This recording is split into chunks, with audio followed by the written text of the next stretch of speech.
வள்ளுவர் இவர் வாழ்வை சொன்ன வல்லவர், இன்றும் நம்மோடு உள்ளவர், காமத்துப்பாலிலும் நல்லவர், காலம் கடந்து நின்றவர்.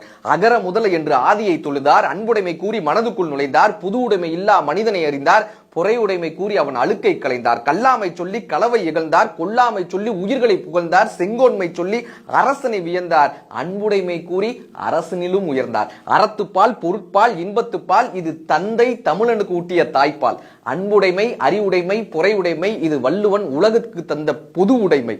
அன்புடைமை படித்தவன் அடிப்பானா, ஆண்ட பரம்பரை என உரைப்பானா, பெண்ணை அம்மனமாக்க நினைப்பானா, மயிலாப்பூரை மணிப்பூர் ஜெயிப்பானா?